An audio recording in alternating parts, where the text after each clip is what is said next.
السلام علیکم ورحمۃ اللہ وبرکاتہ۔ وعلیکم السلام کیا حال ہے سب کا؟ نحمده ونصلی علی رسولہ الکریم، اما بعد فاعوذ باللہ من الشیطان الرجیم، بسم اللہ الرحمن الرحیم، رب اشرح لی صدری ویسر لی امری واحلل عقدۃ من لسانی یفقہوا قولی۔ میرے لیے یہ بہت خوشی کی بات ہے کہ آج آپ لوگوں کے ساتھ اپنے پیارے دین کی کچھ تعلیمات شیئر کرنے کا موقع مل رہا ہے۔ آپ لوگ جو خدمت خلق اور انسانیت کے دکھ درد کو دور کرنے کے لیے دن رات کوشاں ہیں، تو آپ کا یہ کام کتنی اہمیت رکھتا ہے، کتنے فائدے کا ہے، اور اس کا آخرت میں آپ کو کیا فائدہ ہونے والا ہے، اور اس کے ساتھ ساتھ یہ کہ ذمہ داریاں کیا بنتی ہیں، کیا کرنا چاہیے اور کیا نہیں کرنا چاہیے۔ قرآن مجید میں اللہ تعالیٰ فرماتے ہیں وَاعْبُدُوا اللَّهَ وَلَا تُشْرِكُوا بِهِ شَيْئًا وَبِالْوَالِدَيْنِ إِحْسَانًا وَبِذِي الْقُرْبَى وَالْيَتَامَى وَالْمَسَاكِينِ وَالْجَارِ ذِي الْقُرْبَى وَالْجَارِ الْجُنُبِ وَالصَّاحِبِ بِالْجَنبِ وَابْنِ السَّبِيلِ وَمَا مَلَكَتْ أَيْمَانُكُمْ ان اللہ لا يحب من کان مختالا فخورا۔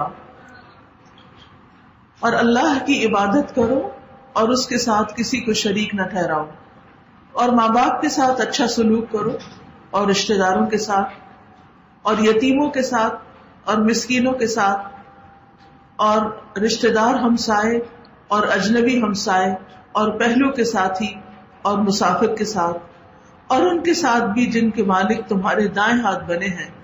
یقیناً اللہ ایسے شخص سے محبت نہیں کرتا جو اکڑنے والا شیخی خور ہو۔ تو اس سائے سے پتہ چلتا ہے کہ ہمارا دین ہمیں احسان کا سبق دیتا ہے کہ ہر ایک کے ساتھ اچھا سلوک کرو، خواہ وہ تمہارا اپنا ہے، رشتہ دار ہے، یا تمہارا رشتہ دار نہیں، قریبی شخص ہے یا کوئی اجنبی شخص ہے، لیکن سب کے ساتھ احسان کا معاملہ۔ ایک حدیث سے بھی ہمیں پتہ چلتا ہے کہ ان اللہ کتب الاحسان علی کل شیء، کہ اللہ تعالیٰ نے ہر چیز کے ساتھ احسان کرنا لکھ دیا ہے۔ حدیث سے پتہ چلتا ہے کہ وہ لوگ جو دوسروں کو فائدہ پہنچاتے ہیں وہ اللہ تعالیٰ کے پسندیدہ لوگ ہیں۔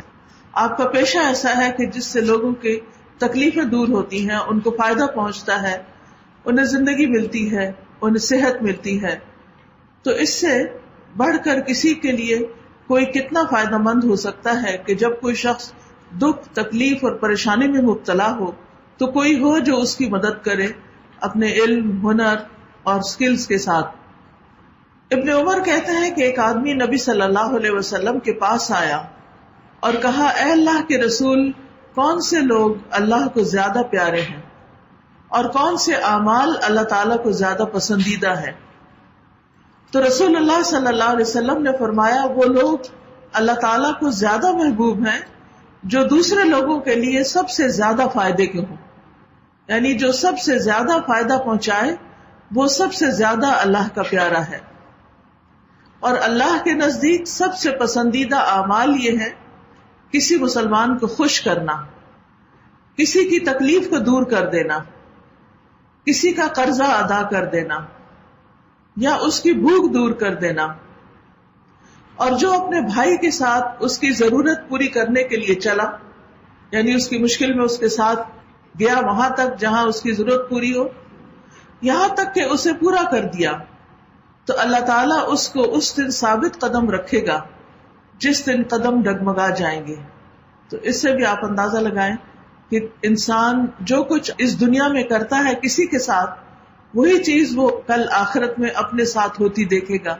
تو جو شخص دوسروں کے ساتھ خیر اور بھلائی اور احسان کا معاملہ کرتا ہے وہ اپنے کل ہی کے لیے سب کچھ کما رہا ہے، اور جو کسی کے لیے گڑھا کھودتا ہے وہ خود اس میں گرتا ہے۔ دوسروں کی خدمت کرنا ہمارے نبی صلی اللہ علیہ وسلم کی سنت ہے۔ آپ صلی اللہ علیہ وسلم کمزور مسلمانوں کے پاس جاتے، ان سے ملاقات کرتے، ان کے بیماروں کی بیمار پرسی کرتے۔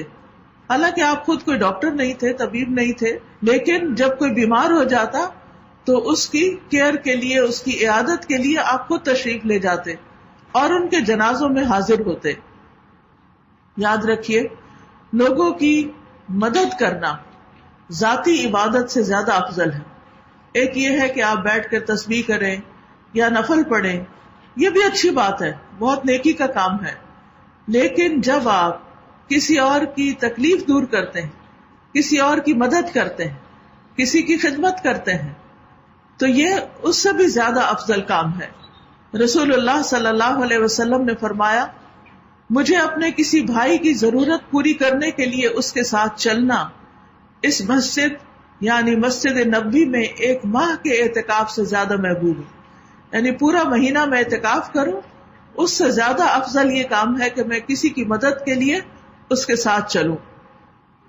نبی صلی اللہ علیہ وسلم نے فرمایا، مومن کو خوش کرنا، اس کا قرض ادا کرنا، اس کی ضرورت پوری کرنا، اس سے کسی مصیبت کو دور کرنا افضل ترین اعمال میں سے ہے.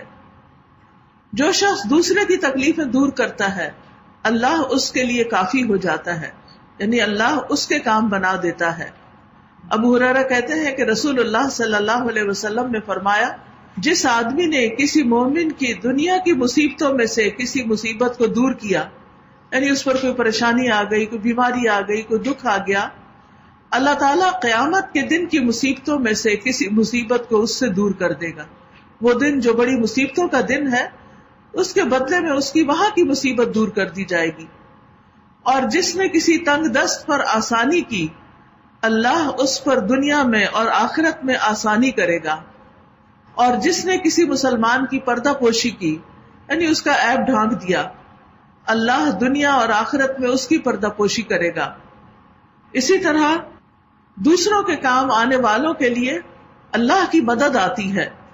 رسول اللہ صلی اللہ علیہ وسلم نے فرمایا، واللہ فی عون العبد ما کان العبد فی عون اخیہ. اللہ تعالیٰ تب تک اس بندے کی مدد میں ہوتے ہیں جب تک وہ بندہ اپنے بھائی کی مدد میں لگا ہوتا ہے. مثلاً آپ کسی پیشنٹ کے ساتھ لگے ہوئے ہیں، آپ کو بھوک بھی لگی ہے، آپ کو تھکان بھی ہو رہی ہے، آپ کے ڈیوٹی ٹائم بھی پورا ہو گیا ہے، لیکن اس کے باوجود آپ دیکھ رہے ہیں کہ جو پیشنٹ ہے اس کی ضرورت ابھی پوری نہیں ہوئی. تو ایسے میں اس کی ضرورت پوری کرنے کے لیے اگر آپ کھڑے رہتے ہیں، اپنا وقت لگاتے ہیں، اپنی ایفرٹ لگاتے ہیں، تو اللہ کی مدد آپ کے ساتھ ہوتی ہے. نبی صلی اللہ علیہ وسلم خاص طور پر معاشرے کے جو کمزور افراد تھے ان کا خیال رکھا کرتے تھے. حدیث میں آتا ہے آپ چلنے میں پیچھے رہتے تھے، کمزور کو چلاتے، ان کو ساتھ لے کے چلتے، اپنے پیچھے بٹھاتے، ان کے لیے دعا کرتے.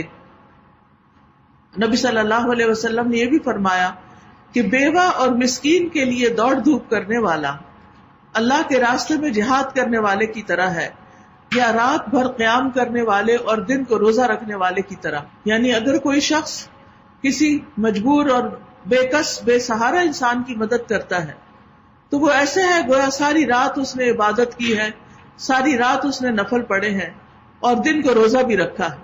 اگر یہ 2 کام کوئی کرتا ہے تو ہم سمجھتے ہیں کہ وہ بہت ہی نیک انسان ہے اور بہت ہی اعلیٰ درجے کا متقی، عبادت گزار اور پارسا انسان ہے. لیکن اگر کسی شخص کے سامنے کوئی مجبور انسان ہے، وہ اس کی مدد کرتا ہے تو وہ اس سے بھی آگے نکل جاتا ہے، کیونکہ جو عبادت کرتا ہے وہ تو صرف اپنی ذات کو فائدہ دے رہا ہوتا ہے، لیکن جو دوسرے کی مدد کرتا ہے وہ اوروں کی تکلیف بھی دور کرتا ہے اور ساتھ اس کا یہ تکلیف دور کرنا عبادت شمار ہوتا ہے.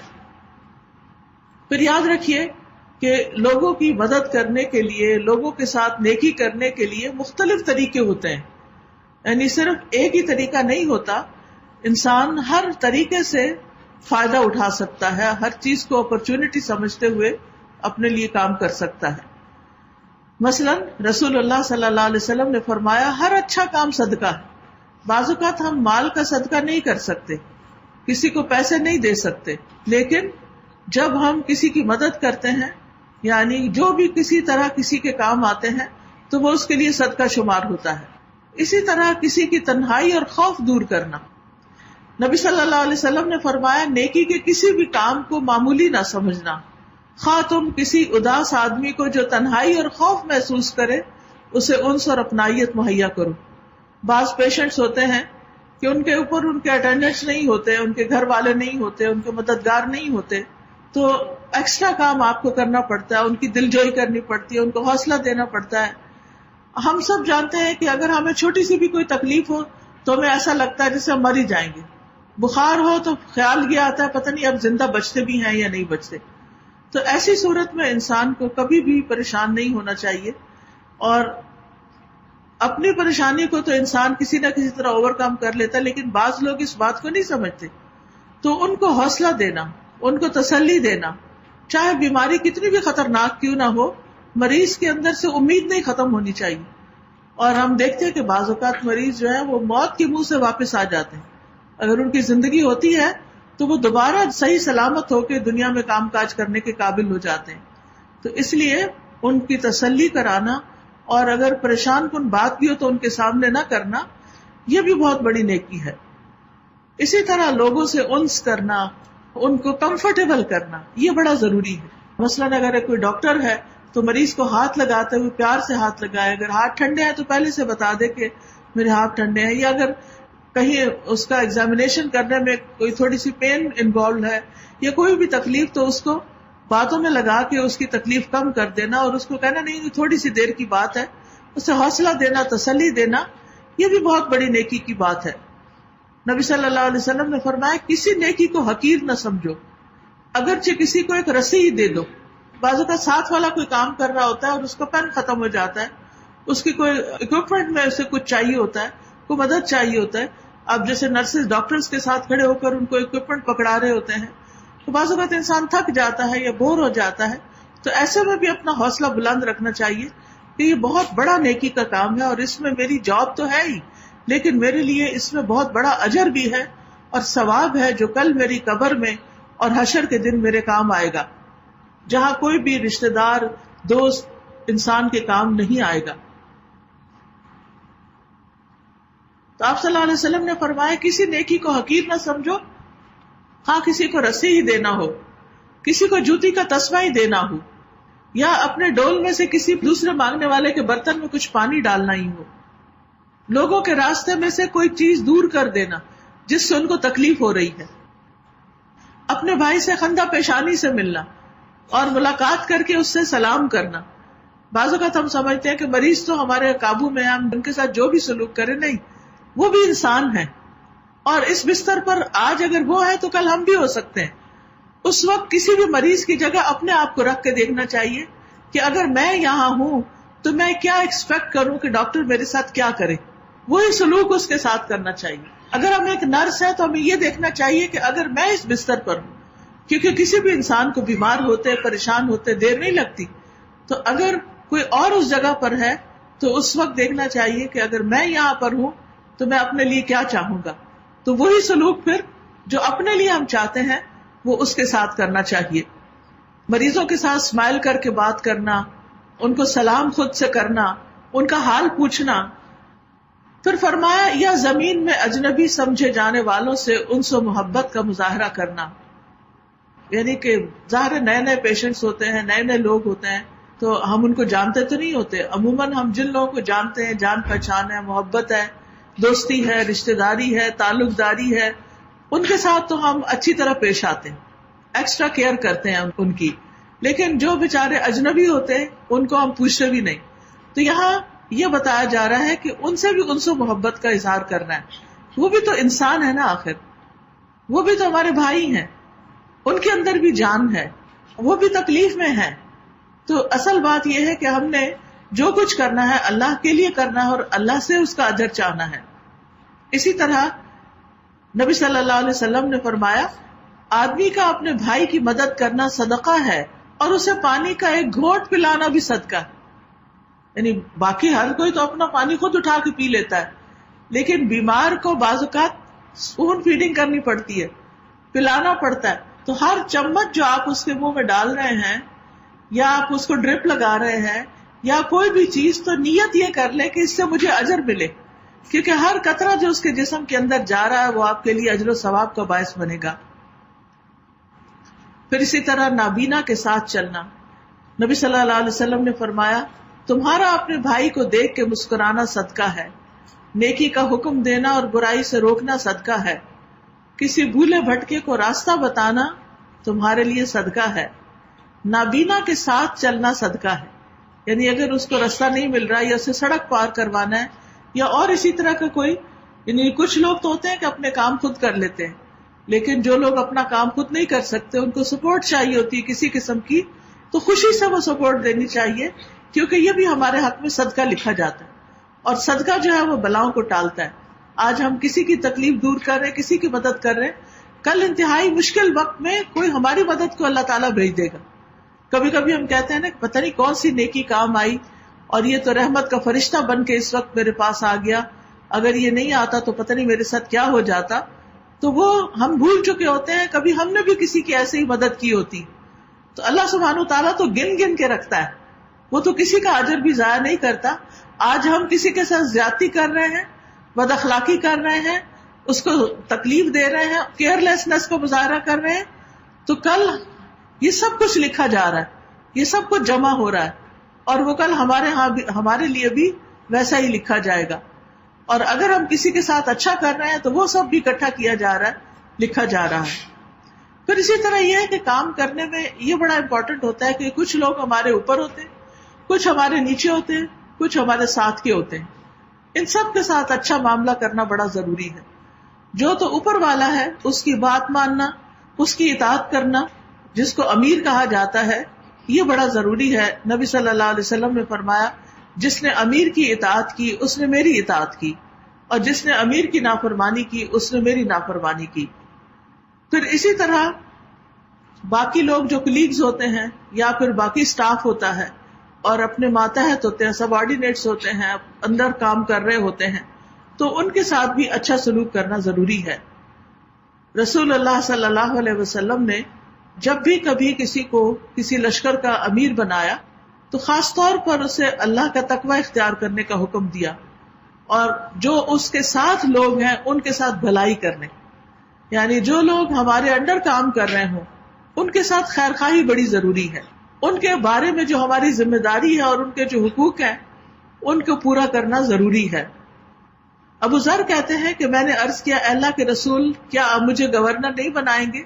آپ نے میرے کندھے پہ ہاتھ مار کے فرمایا ابو ذر تم کمزور ہو، یہ ذمہ داری امانت ہے، اور یہ قیامت کے دن رسوائی اور شرمندگی ہے سوائے اس کے جس نے اس کے حقوق پورے کیے اور اس بارے میں جو اس کی ذمہ داری تھی اس کو ادا کیا. یاد رکھیے بہترین طور پر کام کرنے والے جو ہیں قرآن مجید ان کو عقل مند قرار دیتا ہے، اور اپنے کام کو پہچاننا اور اس کو پوری طرح سمجھ کے ادا کرنا یہ بھی ضروری ہے، اور یہ بھی امانت کا تقاضا ہے. پھر اسی طرح جو مسلمانوں میں سے کسی گروہ کا امیر ہو، ذمہ دار ہو، ہیڈ ہو، اس کے بارے میں نبی صلی اللہ علیہ وسلم نے فرمایا جو آدمی مسلمانوں کا حکمران ہے، ایک تو نا امامت کبریٰ جو کسی ملک کا حکمران ہے یا کوئی کسی صوبے کا حکمران ہے، اور ایک یہ کہ کسی بھی آرگنائزیشن میں کسی بھی جگہ پر جہاں چند لوگ مل کے کام کر رہے ہیں ان کے اوپر جو ٹاپ پر شخص ہے وہ بھی ان کا حکمران بنتا ہے. فرمایا جو آدمی مسلمانوں کا حکمران ہو اور پھر ان کے لیے بھلائی کی جد و جہد نہ کرے، یعنی ان کی بھلائی کے لیے کوشش نہ کرے اور خلوص نیت سے ان کا خیر خواہ نہ ہو، تو وہ ان کے ساتھ جنت میں داخل نہیں ہوگا. یعنی کتنا ضروری ہے بڑوں کے لیے کہ وہ چھوٹوں کا خیال رکھیں اور ان کے فائدے کے کام کریں. پھر اسی طرح نبی صلی اللہ علیہ وسلم نے فرمایا تمہارے بہترین امیر وہ ہیں جن سے تم محبت کرو اور وہ تم سے محبت کریں. تم ان کے حق میں دعائے خیر کرو، وہ تمہارے حق میں دعائے خیر کریں. اور تمہارے بدترین امیر وہ ہیں جن کو تم ناپسند کرو اور وہ تمہیں ناپسند کریں. تم ان پہ لعنت کرو، وہ تم پہ لعنت کریں. تو یہ بدترین لوگوں کی علامت بتائی گئی. تو آپ دیکھیے کہ کتنا ضروری ہے کہ امیر یعنی کہ جو ہیڈ ہے اور جو اس کے نیچے کام کر رہے ہیں ان کے آپس کے تعلقات بہت اچھے ہوں، ان میں آپس میں محبت ہو، ایک دوسرے کے ساتھ خیر خواہی ہو، تاکہ وہ ایک دوسرے کے ساتھ مل کے ٹیم ورک کے ساتھ کام کر سکے. کیونکہ جب رفٹ ہوتی ہے، آپس میں تعلقات اچھے نہیں ہوتے، تو چھوٹا سا کام بھی بہت مشکل بن جاتا ہے اور وہ اٹک جاتا ہے اور لوگ پریشان ہوتے ہیں جن سے متعلق وہ معاملہ ہوتا ہے. پھر اسی طرح لوگوں کا مزاج سمجھ کر ان سے معاملہ کرنی چاہیے، سختی کی بجائے نرمی سے معاملہ کرنا چاہیے، کیونکہ نرمی جس چیز میں ہوتی ہے اس کو خوبصورتی بخشتی ہے. حضرت عائشہ کہتی ہیں کہ میں نے رسول اللہ صلی اللہ علیہ وسلم سے سنا، آپ نے میرے اس گھر میں فرمایا، اے اللہ، جس کو میری امت کے کسی کام کا نگران بنایا جائے اور وہ ان پر سختی کرے تو بھی ان پہ سختی فرما. یعنی آپ سوچئے کہ کس طرح نبی صلی اللہ علیہ وسلم نے یہ بدعا دی ان لوگوں کے لیے کہ جو لوگوں پر بلا وجہ سختی کرے، کاموں کو ان کے لیے مشکل بنا دے. پھر اسی طرح لوگوں کی ضرورت کے لیے اپنے دروازے کھلے رکھنے والا ہو امیر جو ہے. آپ صلی اللہ علیہ وسلم نے فرمایا، جس کو اللہ مسلمانوں کے امور میں سے کسی چیز کا والی اور نگران بنا دے، پھر وہ ان کی حاجت اور ضرورت اور فقر و فاقہ دور نہ کرے، تو اللہ قیامت کے دن اس کی حاجت، ضرورت اور فقر و فاقہ دور نہیں کرے گا. یعنی جو ذمہ دار ہے اسے اپنے سے چھوٹوں کیا اس اعتبار سے بھی خیال رکھنا چاہیے کہ وہ ان کی ضروریات پوری کرنے والا ہو، ان کی مشکلات آسان کرنے والا ہو. رسول اللہ صلی اللہ علیہ وسلم نے فرمایا، اگر کوئی حاکم اپنی رعایا کے حاجت مندوں، محتاجوں اور مسکینوں کے لیے اپنے دروازے بند کر دیتا ہے تو اللہ اس کی حاجات، ضروریات اور فقر دور کرنے کے لیے آسمانوں کے دروازے بند کر دیتا ہے. یعنی جو اپنے سے چھوٹوں کی مدد نہیں کرتا، اللہ تعالیٰ پھر اس کی مدد نہیں فرماتا. اسی طرح یہ کہ بعض اوقات انسان تھکا ہوا ہوتا ہے، کام کی کثرت ہوتی ہے، تو بھی آپ دیکھیں کہ انسان کو پیچھے نہیں ہٹنا چاہیے. بعض سچویشنز ایسی ہوتی ہیں، بعض مرض ایسے ہوتے ہیں، بعض بیماریاں ایسی ہوتی ہیں کہ اگر مریضوں کو بر وقت علاج نہ ملے تو ان کی جان جا سکتی ہے. تو ہمارے دین نے کیا بتایا کہ اگر کوئی کسی ایک کی جان بچاتا ہے تو گویا وہ سارے انسانیت کی جان بچاتا ہے. جس نے ایک شخص کو زندہ کیا اس نے سب کو زندہ کیا، یعنی زندگی بچائی مراد ہے. تو اس میں آپ دیکھیے کہ کچھ سچویشن بہت نازک ہوتی ہیں، کچھ کام ایسے ہوتے ہیں جن کو تھوڑا ڈیلے بھی کر لے تو کوئی بڑی بات نہیں، لیکن کچھ کام ایسے ہوتے ہیں کہ جن کو ڈیلے نہیں کیا جا سکتا. پھر اسی طرح اپنے سے چھوٹے یا اپنے ساتھ کام کرنے والے اپنے کولیگز کو پریشانی میں نہیں مبتلا کرنا چاہیے، ان کو ڈرانا نہیں چاہیے اور ان کو بلا وجہ خوف زدہ نہیں کرنا چاہیے. نبی صلی اللہ علیہ وسلم نے فرمایا، خوش ہو جاؤ، سیدھے رہو اور قریب ہو جاؤ، یعنی لوگوں کے قریب رہو، ان کو اپنے قریب کرو. امیر کو اپنی رعایا کے ساتھ خیانت نہیں کرنی چاہیے، یعنی ان کو چیٹ نہیں کرنا چاہیے، ان کو دھوکہ نہیں دینا چاہیے. رسول اللہ صلی اللہ علیہ وسلم نے فرمایا، جو شخص کسی رعایا کا نگہبان بنے پھر اسے دھوکہ دے تو وہ جہنم میں جائے گا. پھر لوگوں کی صلاحیتیں پہچان کر اس کے مطابق انہیں کام دینا چاہیے. ایسا نہیں کہ ایک شخص کسی خاص فیلڈ میں ایکسپرٹ ہو اور اس کو جھاڑو کے کام پہ لگا دیا جائے یا کسی گیٹ پہ کھڑا کر دیا جائے. نہیں، جو جس چیز کا اہل ہو اس کو اس کے مطابق کام اور ذمہ داری دینی چاہیے. پھر اسی طرح بعض اوقات ٹیم کے اندر آپس میں رفٹ ہو جاتی ہے، کوئی مشکلات پیدا ہو جاتی ہیں، تو اس کی وجہ یہ ہوتی ہے کہ کام کے اصول طے نہیں ہوتے، ڈوز اینڈ ڈونٹس نہیں پتا ہوتے. تو وہ بہت کلیئرلی کمیونیکیٹ کرنے کی ضرورت ہے کہ اس جگہ پر کام کرتے ہوئے کن کن چیزوں کا خیال رکھنا ہے، اور ہر ایک کو اپنی اپنی ذمہ داری پھر پوری پتا ہو.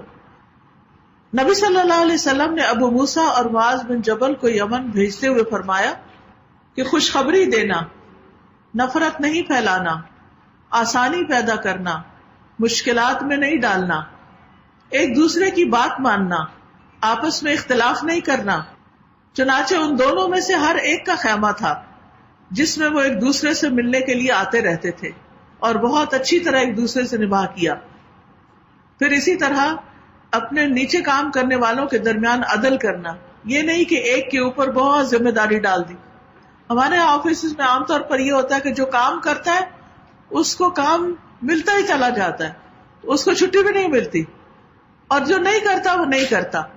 تو یہ کلچر نہیں ہونا چاہیے. سب پر ایکولی ریسپانسبلٹیز ڈالنی چاہیے اور سب سے کام لینا چاہیے، سب کے ساتھ عدل کرنا چاہیے. پھر ان کو مشوروں میں شریک رکھنا چاہیے. جو ہیڈ اپنے کولیگز کو مشوروں میں شریک رکھتا ہے اس کے لیے بہت سے کام آسان ہو جاتے ہیں، وہ ان کاموں کو اون کر لیتا ہے، اور جو مشورہ نہیں کرتا وہ اکیلا رہ جاتا ہے. قرآن مجید میں اللہ تعالیٰ فرماتے ہیں وَأَمْرُهُمْ شُورَىٰ بَيْنَهُمْ، ان کے آپس کے معاملے مشورے سے طے پاتے ہیں. وَمِمَّا رَزَقْنَاهُمْ يُنْفِقُونَ، اور جو ہم نے ان کو رزق دیا اس میں سے وہ خرچ کرتے ہیں. پھر اسی طرح ماتحت کو ظلم سے بچنے کی تعلیم دینی چاہیے.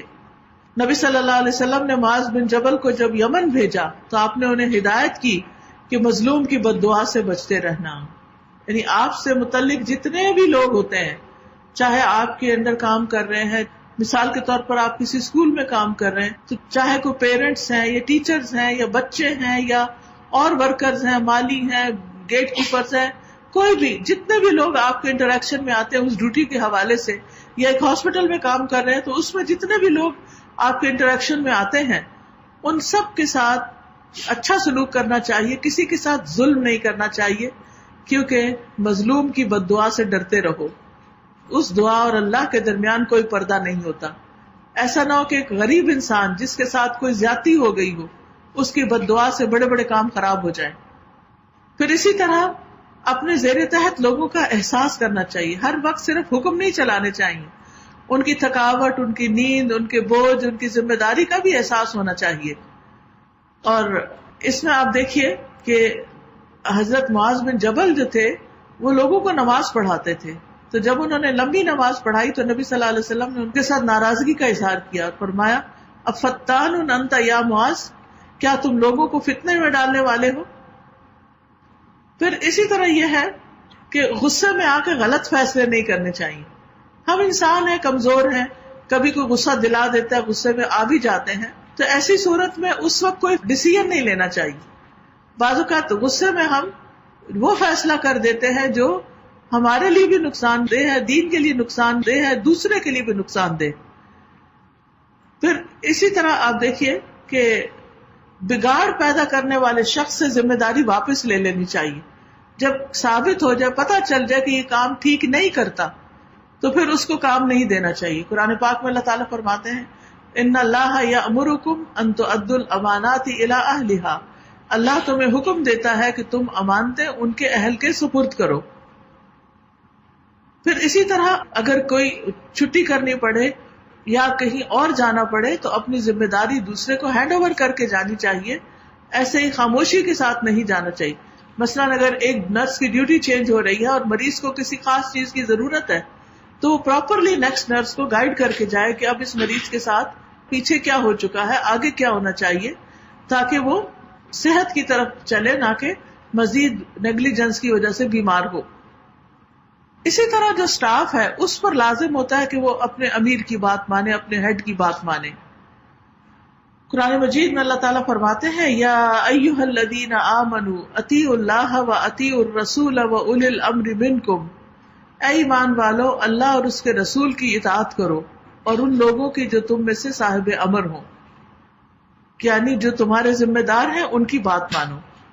اب عبادہ بن صامت کہتے ہیں کہ ہم نے رسول اللہ صلی اللہ علیہ وسلم سے بات سننے اور اطاعت کرنے پر خوشی اور ناخوشی دونوں حالتوں میں بیعت کی، یعنی ہم آپ کی بات مانیں گے چاہے ہمارے لیے آسان ہو یا ہمارے لیے مشکل ہو. رسول اللہ صلی اللہ علیہ وسلم نے یہ بھی فرمایا کہ تم پر سننا اور ماننا ضروری ہے، اپنی تنگی کی حالت میں بھی اور خوشحالی کی حالت میں بھی، اپنی خوشی میں بھی اور ناخوشی میں بھی، اور امیر کا تجھ پر دوسروں کو ترجیح دینے کی صورت میں بھی. یعنی اگر بعض اوقات لوگوں کو یہ شکایت ہو جاتی ہے نا کہ ذمہ دار جو ہے یا ہیڈ جو ہے وہ دوسرے کو کوئی فیور دے رہا ہے اور ہمارے ساتھ زیادتی ہو رہی ہے تو ہم بھی اپنا کام چھوڑ دیتے ہیں. نہیں، ایسی صورت میں بھی اپنا کام چھوڑنا نہیں چاہیے. پھر اسی طرح جب نگران یا ذمہ دار کوئی کام کہے تو یہ نہیں کہ اسے بار بار کہنا پڑے، ایک دفعہ کا کہنا ہی کافی ہو جانا چاہیے. پھر اسی طرح یہ بھی یاد رکھیے کہ اگر وہ کوئی ایسا کام کہہ رہا ہے جو اللہ کی نافرمانی کا ہے تو اس کو نہیں ماننا چاہیے. رسول اللہ صلی اللہ علیہ وسلم نے فرمایا جو شخص تمہارے میں حکمران ہو پھر اللہ اس کی بھلائی چاہے تو اس کو نیک وزیر عطا فرمائے گا، اور اگر نگران کوئی بات بھول جائے تو وہ اس کو یاد دلائے گا، اور اگر وہ یاد رکھے تو اس کی مدد کرے گا. اسی طرح آپ نے یہ بھی فرمایا کہ امیر کی ناپسندیدہ بات پر صبر کیا جائے، یعنی اگر اس نے اس میں کوئی ایسی چیز دیکھی ہے جو اس کو اچھی نہیں لگ رہی تو اسے چاہیے کہ وہ صبر سے کام لے. پھر اسی طرح اپنے امیروں کو برا بھلا نہیں کہنا چاہیے. ہمارے یہاں ایک عام کلچر ہو گیا ہے، اگر ہیڈ سے کوئی شکایت ہوئی تو واپس آ کر اسٹاف روم میں یا پھر اپنے کمرے میں بیٹھ کے دوسروں کے ساتھ اس کو شیئر کیا، غیبت چغلی کی اور گروپنگ کر لی، اپنا محاذ ورائے کر لی. تو اس قسم کی پالیٹکس سے جو مریض ہیں یا طالب علم ہیں یا دوسرے لوگ ہیں وہ سفر کرتے ہیں، ان کے جو مفادات ہیں ان پر زد پڑتی ہے. تو اس لیے ان چیزوں سے بچنا چاہیے.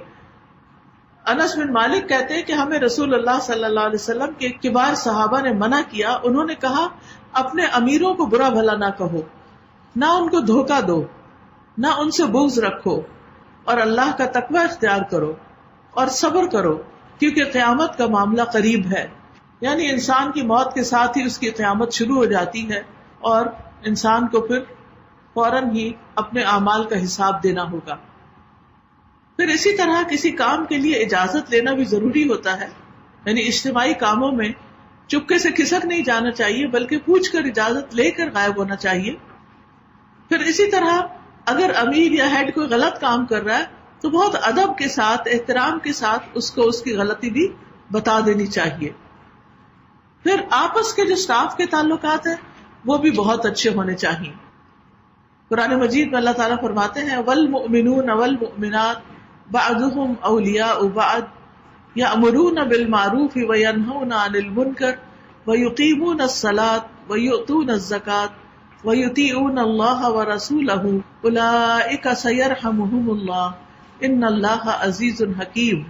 اور مومن مرد اور مومن عورتیں ان کے بعض کے دوست ہیں، وہ نیکی کا حکم دیتے ہیں اور برائی سے منع کرتے ہیں اور نماز قائم کرتے ہیں اور زکوٰۃ دیتے ہیں اور اللہ اور اس کے رسول کا حکم مانتے ہیں. یہی لوگ ہیں جن پر اللہ ضرور رحم کرے گا، بے شک اللہ تعالیٰ سب پر غالب اور کمال حکمت والا ہے. یاد رکھیے کسی بھی جگہ انسان رہے، اپنے گھر میں رہے، اپنے سسرال میں رہے، کسی ادارے میں ہو، کام کرنے والا ہو، تو یہ یاد رہنا چاہیے آپس میں پیار، محبت اور اتفاق سے رہنا بہت ضروری ہے. انسان چاہے اپنے گھر میں ہو یا سسرال میں ہو یا پھر کسی ادارے میں کام کر رہا ہو، ایک دوسرے کے ساتھ محبت کا سلوک، ایک دوسرے کے ساتھ خیرخواہی کا سلوک یہ بہت ضروری ہے. اس سے کام کا بوجھ ہلکا ہو جاتا ہے. جب ایک دوسرے کے ساتھ تعاون ہوتا ہے، جب ایک دوسرے کو انسان اچھی نصیحت کرتا ہے، اچھا مشورہ دیتا ہے، آپس میں اتفاق رکھتا ہے. نبی صلی اللہ علیہ وسلم نے جب حضرت معاذ اور ابو موسیٰ اشعری کو یمن کا گورنر بنا کر بھیجا تو آپ نے اس موقع پر ہدایت فرمائی کہ لوگوں کے لیے آسانی پیدا کرنا، انہیں سختیوں میں مبتلا نہ کرنا، ان کو خوش رکھنا، نفرت نہ دلانا، اور تم دونوں آپس میں اتفاق رکھنا، اختلاف پیدا نہ کرنا. یعنی بڑے آپس میں متحد رہیں، ان کے اندر رفت نہ ہو اور لوگوں کے اوپر مشکل نہ ڈالی جائے، انہیں خوش رکھا جائے، آپس کی نفرتیں نہ بڑھائی جائیں. یعنی ایسی چیزوں کو ضرور مد نظر رکھنا چاہیے. ان چیزوں کی بجائے بلکہ آپس میں پیار محبت سے رہنا چاہیے. رسول اللہ صلی اللہ علیہ وسلم نے فرمایا تم جنت میں داخل نہیں ہوگے جب تک ایمان نہ لاؤ، اور تم ایمان نہیں لاؤ گے جب تک کہ آپس میں محبت نہ کرو. تو آپس میں ایک دوسرے سے محبت کرنا بھی بہت ضروری ہے، اور اس سے انسان کے لیے محبت کے ذریعے کام بہت آسان ہو جاتے ہیں، تکلیفیں دور ہو جاتی. جب آپ کے دل میں دوسرے کی خیرخواہی ہے، دوسرے کے لیے محبت ہے، کیئر ہے، اس کے لیے کنسرن ہے آپ، تو اس کا فائدہ کیا ہوگا کہ آپ جب اس سے معاملہ کریں گے تو خوش اخلاقی سے کریں گے. اب دیکھیے کہ بہت سے مریض صرف خوش اخلاقی کی وجہ سے، یعنی ڈاکٹر یا نرس کی خوش اخلاقی کی وجہ سے بہت جلد ریکور کر جاتے ہیں، کیونکہ ان کے اندر ایسے ہارمونز پیدا ہوتے ہیں کہ جس سے ان کے اندر ایک خاص طرح کی انرجی آنے لگتی ہے اور وہ بیماری سے فائٹ کرنے لگتے ہیں، اور اس طرح کام آسان ہو جاتے ہیں. یعنی کتنی سخت بات ہے یہ کہ تم جنت میں داخل نہیں ہو سکتے جب تک ایمان نہ لاؤ، اور ایمان نہیں لا سکتے جب تک کہ آپس میں محبت نہ ہو. تو اگر کسی بھی گروہ کے اندر آپس کی نفرتیں ہیں تو وہاں تو ایمان ہی نہیں ہے، وہاں تو بس صرف ایک بوجھ اٹھایا ہوا انہوں نے کسی بھی کام کا. اور جب کسی بھی کام کو ایک بوجھ سمجھ کر کیا جاتا ہے تو انسان اس کو انجوائے نہیں کرتا. پھر اسی طرح آپ صلی اللہ علیہ وسلم نے فرمایا ایک مومن دوسرے مومن کے لیے عمارت کی طرح ہے. اس کا ایک حصہ دوسرے کو قوت پہنچاتا ہے. آپ صلی اللہ علیہ وسلم نے ایک ہاتھ کی انگلیوں کو دوسرے کے اندر ڈال کے بتایا، یعنی اس طرح ایک مضبوطی آ جاتی ہے. آپس میں جھگڑنا نہیں چاہیے ورنہ انسان کمزور ہو جاتا ہے. قرآن مجید میں اللہ تعالیٰ فرماتے ہیں وَلَا تَنَازَعُوا فَتَفْشَلُوا وَتَذْهَبَ رِيحُكُمْ، اور آپس میں جھگڑا نہ کرو ورنہ بزدل ہو جاؤ گے اور تمہاری ہوا اکھڑ جائے گی. یعنی آپس میں جب لڑو گے تو کمزور پڑ جاؤ گے اور دشمن تمہارے مقابلے میں پھر کامیاب ہو جائے گا. پھر اسی طرح اپنے اپنی گروہ نہیں بنا لینے چاہیے، گروپ بازی نہیں کرنی چاہیے، بلکہ سب کے ساتھ اچھا سلوک کرنا چاہیے. بعض اوقات ہوتا ہے اداروں کے اندر دو پارٹیاں بن جاتی ہیں، کچھ ایک کے ساتھ مل جاتے ہیں، کچھ دوسرے کے ساتھ. اب وہ اس کو اس کی باتیں سنا رہے ہیں، اس کو اس کی سنا رہے ہیں. نتیجہ کیا ہوتا ہے کہ آپس کی محبت ختم ہو جاتی ہے اور سارا فوکس اس بات پہ ہو جاتا ہے کہ دوسرے کو ہم نے کیسے ہرانا ہے. پھر آپ دیکھیے کہ خاص طور پر ہاسپٹل کے اندر جو بھی آتا ہے مریض، وہ علاج کے لیے آتا ہے، وہ اپنا مال خرچ کرتا ہے، وہ اپنے دکھ درد کی دوا چاہتا ہے. تو ایسے میں ان کے ساتھ اچھا سلوک کرنا، ان کا خیال رکھنا ہمارے یہاں آنے کی سب سے پہلی اور فرسٹ اینڈ فارموسٹ رسپانسبلٹی، کہ جس کام کے لیے ہم آ رہے ہیں وہ پہلے پورا ہو اور باقی چیزیں بعد میں. اور ہر کام کو اللہ کی رضا کے لیے کرنا، کیونکہ وہ عمل عبادت بن جاتا ہے جو اللہ کو خوش کرنے کے لیے کیا جاتا ہے. ٹھیک ہے ہم کھڑے ہیں اپنی ڈیوٹی پر، ہمیں تنخواہ مل رہی ہے، لیکن اس ڈیوٹی کو اچھا کیا چیز بناتی ہے جب انسان یہ سوچے کہ میرا رب مجھے دیکھ رہا ہے. CCTV کیمرہ جو ہے اس کے ڈر سے میں نہیں کام کر رہی، میں تو اس لیے کام کرتی ہوں کہ میرا رب مجھے دیکھتا ہے. جب اکیلے میں مریض کے ساتھ ہوں اور کوئی بھی مجھے نہیں دیکھ رہا تو میں اس کی کیئر کروں. خاص طور پر نائٹ ڈیوٹی میں آپ دیکھیں کہ لوگ کم ہوتے ہیں اور مریضوں کو اگر کوئی نہ پوری طرح دیکھے تو کوئی پوچھنے والا تو نہیں ہو سکتا، لیکن انسان کو یہ یاد رکھنا چاہیے کہ اللہ سبحانہ تعالیٰ دیکھتا ہے. رسول اللہ صلی اللہ علیہ وسلم نے فرمایا اے لوگو اپنے اعمال کو اللہ کے لیے خالص کر لو، کیونکہ اللہ عز و جل اپنے لیے خالص عمل کو ہی قبول کرتا ہے اور اسی پر اجر ملتا ہے. پھر آپ دیکھیے کہ آپ ایک جاب کر رہے ہیں لیکن چونکہ مریضوں کا خیال رکھ رہے ہیں تو اس کا بھی بہت بڑا اجر ہے. رسول اللہ صلی اللہ علیہ وسلم نے فرمایا 6 خصائل ایسے ہیں کہ اگر کوئی مسلمان کسی ایک سے متصف ہو کر فوت ہو جائے تو اللہ کے ذمہ ہے کہ اس کو جنت میں داخل کرے. ان میں سے ایک وہ آدمی جو کسی مریض کی تیمارداری کرنے کے لیے گیا، یعنی مریض کو اٹینڈ کرنے کے لیے گیا، اگر یہی کام کرتے ہوئے وہ خود فوت ہو گیا تو اس کی جنت کا ذمہ دار اللہ ہوگا، یعنی اس کے لیے جنت لازم ہے. اس سے آپ اندازہ لگائیں کہ کتنا بڑا اجر و ثواب کا کام ہے. اسی طرح مریض کی خبرگیری کرنے والے کو فرشتوں کا ساتھ ملتا ہے. حضرت علی رضی اللہ عنہ سے مروی ہے، وہ کہتے ہیں کہ جو شخص شام کے وقت کسی مریض کی عیادت کے لیے نکلتا ہے تو اس کے ساتھ 70,000 فرشتے بھی نکلتے ہیں جو اس کے لیے صبح تک بخشش کی دعائیں کرتے ہیں، اور جنت میں اسے ایک باغ بھی ملتا ہے. تو آپ دیکھیے کسی ایک یا 2 انسانوں کو بھی کہنا کتنا مشکل ہوتا ہے کہ آپ میرے لیے دعا کریں، اور یہاں آپ کسی بیمار کی خبرگیری کریں، کسی بیمار کا خیال رکھیں، اس کی نرسنگ کریں، اس کی کیئر کریں، اس کو دوا دیں، تو یہ آپ کے لیے اس سے بھی زیادہ بہتر ہے. فرمایا جو صبح کے وقت عیادت کے لیے نکلے اس کے ساتھ 70,000 فرشتے بھی نکلتے ہیں جو اس کے لیے صبح تک بخشش کی دعا کرتے رہتے ہیں، اور جنت میں اسے ایک باغ بھی حاصل ہوگا. پھر اسی طرح مریض کی عیادت جو ہے وہ جنت میں لے جانے کا باعث ہے.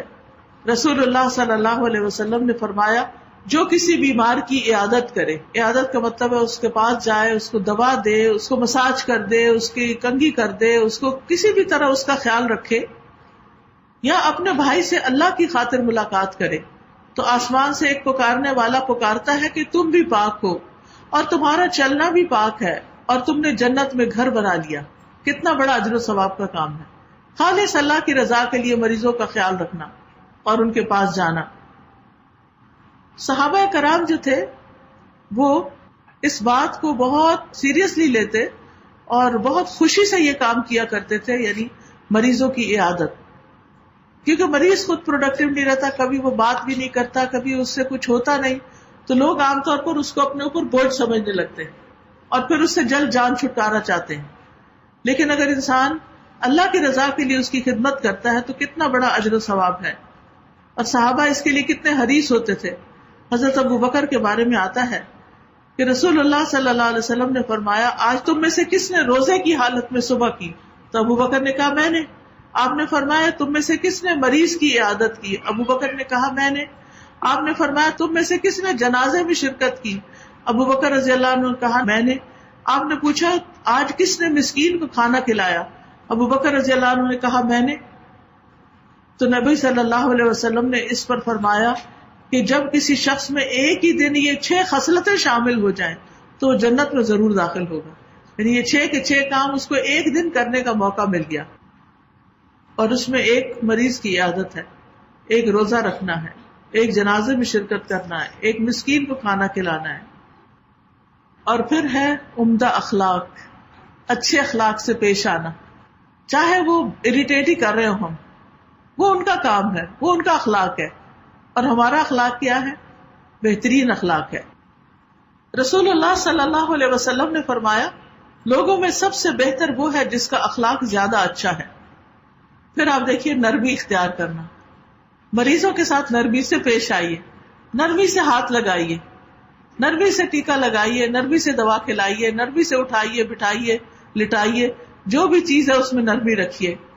نبی صلی اللہ علیہ وسلم نے فرمایا نرمی جس چیز میں ہوتی ہے اس کو زینت بخشتی، خوبصورت بنا دیتی، اور جس چیز سے نکال دی جاتی ہے اسے بدصورت کر دیتی ہے. جنتی 3 قسم کے لوگ ہیں.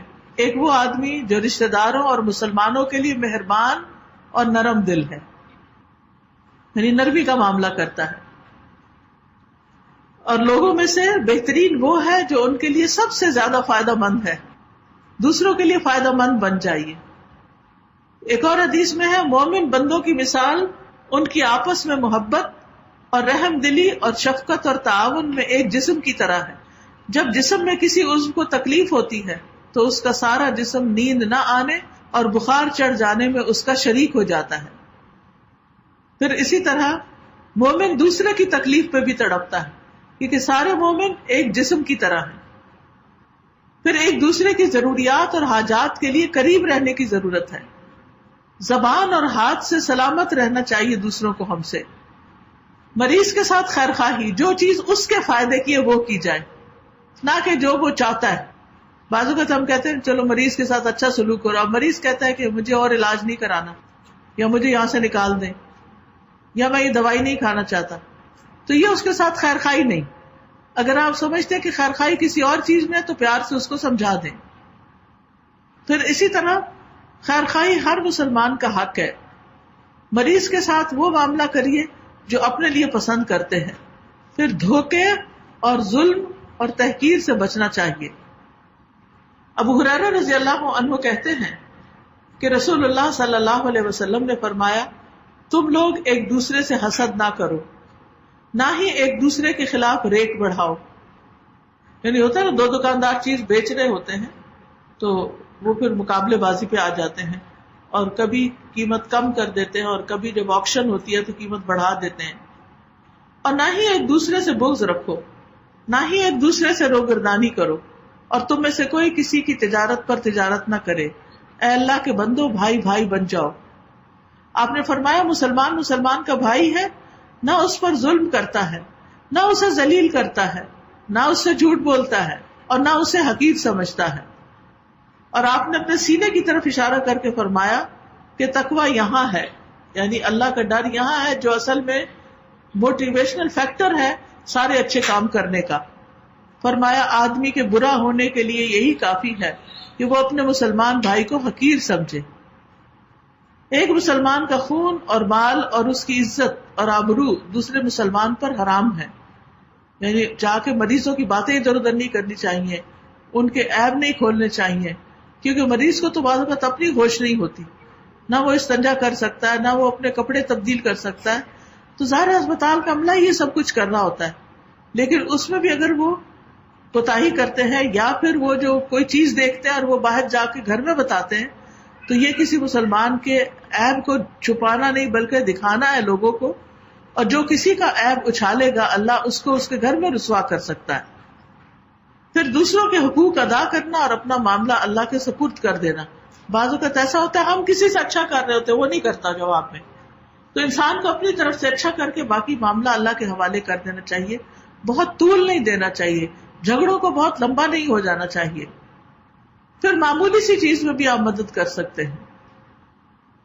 پھر اسی طرح مریض کو حوصلہ دینے کی ضرورت ہوتی ہے، مریض کو دعا اور تسلی دیجیے۔ سعد رضی اللہ عنہ سے مروی ہے کہ ایک مرتبہ وہ مکہ میں بیمار پڑ گئے، آپ صلی اللہ علیہ وسلم ان کی عیادت کے لیے تشریف لائے۔ انہوں نے عرض کیا، یا رسول اللہ، مجھے اندیشہ ہے کہ کہیں میں اس زمین پہ مر ہی نہ جاؤں جہاں سے میں ہجرت کر کے جا چکا تھا، اور جیسے سعد بن خولہ فوت ہو گئے، اس لیے آپ میری صحت کے لیے دعا کیجیے۔ آپ صلی اللہ علیہ وسلم نے 3 مرتبہ ہاتھ اٹھا کے فرمایا، اے اللہ سعد کو شفا عطا فرما، اے اللہ سعد کو شفا عطا فرما، اے اللہ سعد کو شفا عطا فرما، اے اللہ، یعنی کہ بار بار آپ نے تکرار کی، ریپیٹیشن کی کہ اللہ تعالیٰ انہیں صحت سے نوازے۔ تو اسی طرح مریض کو دعائیں بھی دینی چاہیے۔ ہم یہ نہ سوچے کہ ان کے ہے نا رشتے دار، وہ خود دعا کرے، ہم کیوں کریں؟ تو اچھا بول کیا ہو سکتا ہے ایک ڈاکٹر کا، ایک نرس کا، ایک مریض سے، ہم آپ کے لیے دعا کرتے ہیں، آپ کا علاج بھی کرتے ہیں اور آپ کے لیے دعا بھی کرتے ہیں کہ اللہ تعالیٰ آپ کو صحت کاملہ عطا فرمائے، تو اس سے اس کا دل بڑا ہو جائے گا اور اس کی بیماری ہلکی پڑ جائے گی۔ اسی طرح مریض کو خوش بھی کرنا چاہیے، مریض کے پاس بیٹھ کر اچھی گفتگو کرنی چاہیے۔ مجھے یاد ہے کہ میری 2nd چائلڈ کی ڈلیوری تھی اور میں ہاسپٹل میں تھی، مجھے انہوں نے ڈرپ لگا دی اور بیڈ پہ لیٹنا پڑ گیا۔ اتنے میں 2 نرسز آپس میں اس قدر باتیں کر رہی تھی، اس قدر باتیں کر رہی تھی کہ وہ سارا وقت میں نے انتہائی تکلیف میں گزارا، کیونکہ مجھے ہر تھوڑی دیر کے بعد کنٹریکشن آ رہی تھی، اور ادھر مسلسل باتیں کر کے وہ آپس میں لگے ہوئے تھے اور میری تکلیف کے وقت میری طرف نہیں دیکھتے تھے، نہ ہی کوئی تسلی، نہ دلاسا، نہ کچھ۔ تو اس سے مریض جو ہے اس کی پریشانی میں اضافہ ہو جاتا ہے۔ تو بعض اوقات ہم تو عادی ہوتے ہیں روز مریض دیکھنے کے، تو ہم سوچتے ہیں کہ یہ تو ٹھیک ہے، کوئی بات نہیں، ایک نارمل سی بات ہے، لیکن جو مریض جس پہ گزر رہی ہوتی ہے اس کے دل کی حالت کچھ اور ہو رہی ہوتی ہے۔ تو اس لیے مریضوں کے پاس دنیا کی فالتو باتیں نہیں کرنی چاہیے، اس وقت میں اپنے پرسنل کام بھی نہیں کرنے چاہیے کہ انسان مریضوں کو چھوڑ کر خود اپنے آفس میں آ کے بیٹھ جائے اور فیس بک کھول کے ادھر ادھر کی چیزیں دیکھنا شروع کر دے۔ پھر یاد رکھیے کہ مریض کے پاس بیٹھ کر اچھی باتیں کرنی چاہیے، اگر بات کرنا ہو تو اچھی بات کرے، کیونکہ فرشتے تمہاری باتوں پر آمین کہتے ہیں۔ پھر مریض کو صحت کی امید اور نیکی کی طرف رغبت دلانی چاہیے۔ عامر بن سعد بن وقاص کہتے ہیں اپنے والد سے کہ رسول اللہ صلی اللہ علیہ وسلم حجۃ الوداع کے ساتھ میری عیادت کے لیے تشریف لائے، میں سخت بیمار تھا، تو میں نے کہا، یا رسول اللہ، میرے ساتھی تو مجھے چھوڑ کر حج کرنے مکہ سے جا رہے ہیں اور میں ان سے پیچھے رہ رہا ہوں۔ یعنی کہنے کا مطلب یہ تھا کہ میری بیماری کی وجہ سے میں چل نہیں سکتا، اس وقت تو حج بہت مشقت والا تھا۔ تو آپ صلی اللہ علیہ وسلم نے فرمایا، یہاں رہ کر بھی اگر تم کوئی نیک عمل کرو گے تو اس سے تمہارے درجے بلند ہوں گے، کیونکہ تم بیماری کی وجہ سے جو اللہ کی طرف سے آئی حج پہ نہیں جا سکے۔ تو کئی دفعہ ایسا بھی ہوتا ہے، انسان بالکل حج کے لیے تیار ہوتا ہے، اتنے میں کوئی فوت ہو جاتا ہے، جس نے ساتھ جانا ہوتا ہے وہ فوت ہو جاتا ہے، یہ کوئی اور ہنڈرنس آ جاتی ہے تو انسان جا نہیں پاتا، تو وہ گھر پر رہ جاتا ہے، تو اس کو بھی اتنا ہی اجر ملے گا۔ مریض سے اچھی باتیں کرنے میں ایک بات یہ بھی آتی ہے کہ مریض کو تسلی دینی چاہیے کہ اس مرض اور بیماری سے آپ کے گناہ معاف ہو رہے ہیں، سارے گناہ جھڑ رہے ہیں، کیونکہ مومن کو تو اگر ایک کانٹا بھی چبھے یا اس سے بھی کم تو اس پر بھی اس کے گناہ جھڑتے ہیں۔ پھر بیماری پہ ملنے والے اجر کی خوشخبری دیجیے کہ جو تکلیف آپ نے کاٹی ہے اس پر آپ کے لیے بے پناہ اجر ہے۔ اور اس میں ام العلا کہتی ہے کہ رسول اللہ صلی اللہ علیہ وسلم میری عیادت کے لیے تشریف لائے جبکہ میں بیمار تھی، آپ نے فرمایا، اے ام العلا، خوش ہو جاؤ، مسلمان کے مرض کی وجہ سے اللہ اس کی خطائیں دور کر دیتا ہے، جیسے آگ سونے اور چاندی کا کھوٹ ختم کر دیتی ہے، ایسے ہی یعنی کہ تمہاری بیماری جو ہے وہ تمہارے لیے بالکل صاف ستھرا ہونے کا سبب بن جائے گی۔ پھر اسی طرح مریض کو خیر کی تلقین کرنی چاہیے، اللہ کے بارے میں بدگمان نہ ہونے دے، کیونکہ بہت سے بیمار یہ کہتے ہیں، وائے می، میرے ساتھ ہی ایسا کیوں ہوا۔ پھر اسی طرح مریضوں کے لیے خیر کی دعا مانگنے کی تلقین کے علاوہ ایسی دعائیں لکھ کر بھی لگا دینی چاہیے. اگر ہاسپٹل کے ہر کمرے کے اندر شفا کی دعائیں لگی ہوئی ہوں تو کتنے مریض فائدہ اٹھا سکتے ہیں, اور ان کا سب اجر و ثواب لگانے والے پر ہوگا.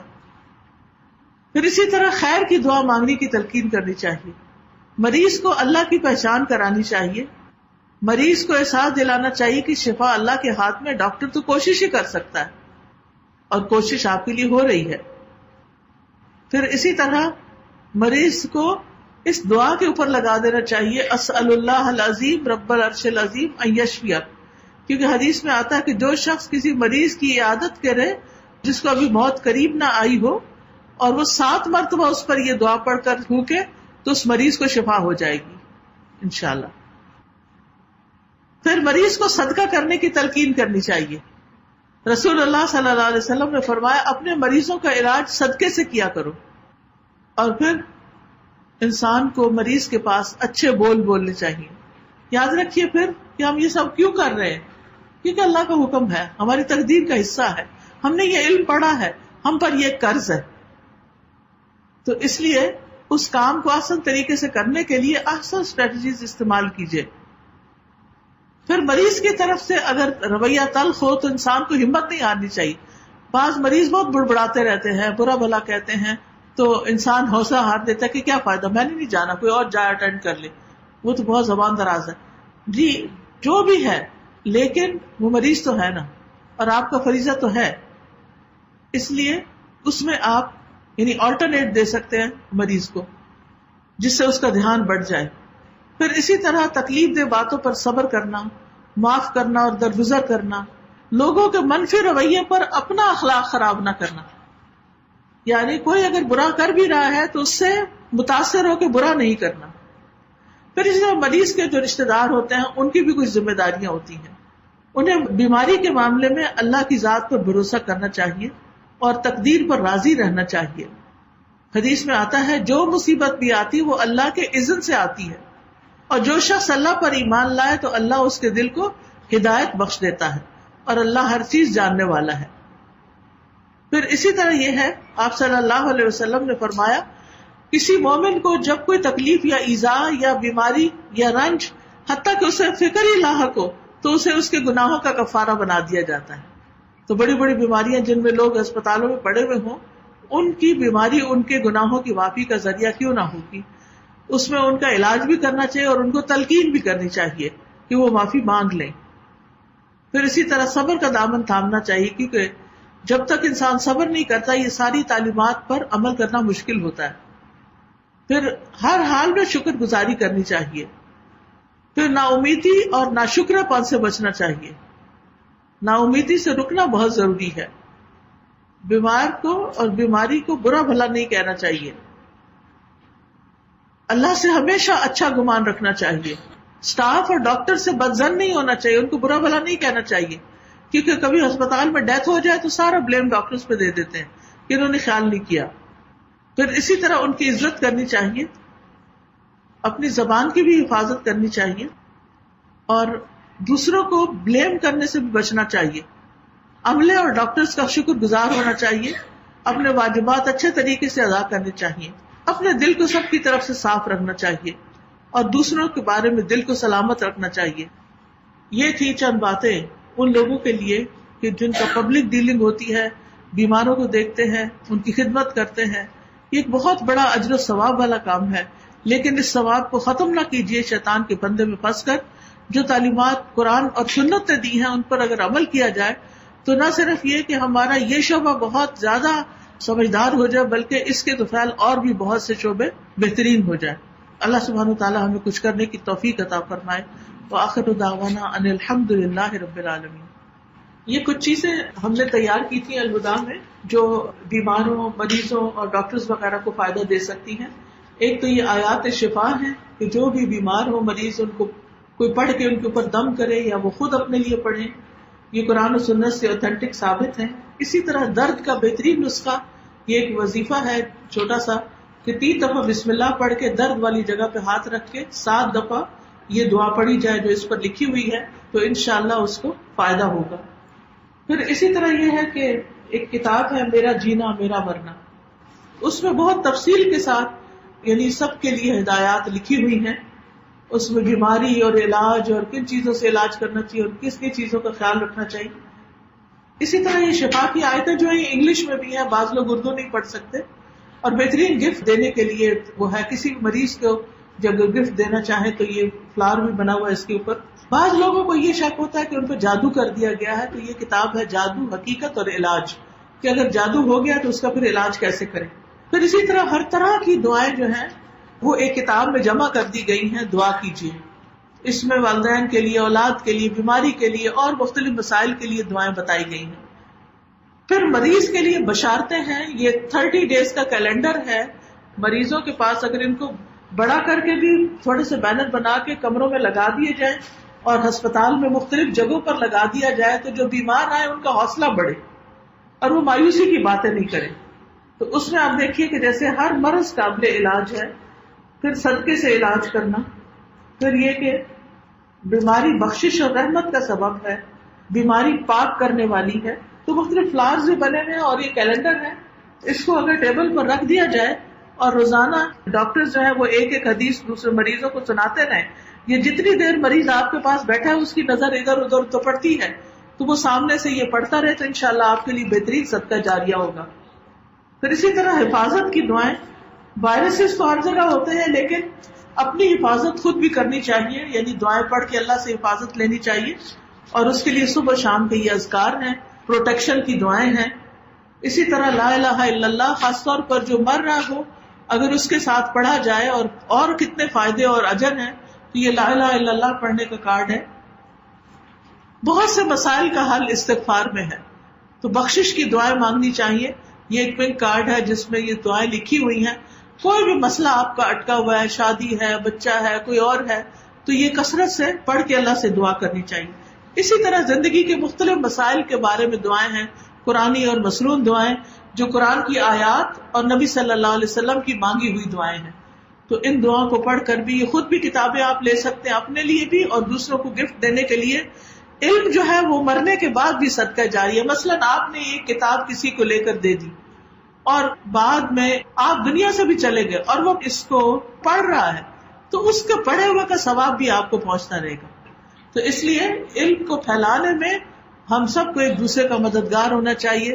چاہے کوئی لیکچر کسی کو دے یا کسی کو اس کا لنک دے یا کوئی واٹس ایپ پر کسی کو کچھ بھیجے یا پھر کوئی کتاب کسی کو گفٹ کر دے، کسی لائبریری میں رکھوا دے. مختلف جگہوں پر ایسی باتیں لکھ کر لٹکا دی جائیں تاکہ لوگ پڑھیں اور فائدہ اٹھائیں. یہ سب صدقہ جاریہ کے کام ہیں. اللہ تعالیٰ ہمیں کرنے کی توفیق عطا فرمائے. وآخر دعوانا ان الحمد للہ رب العالمین. سبحانک اللہم وبحمدک نشہد ان لا الہ الا انت نستغفرک ونتوب الیک. السلام علیکم ورحمۃ اللہ وبرکاتہ.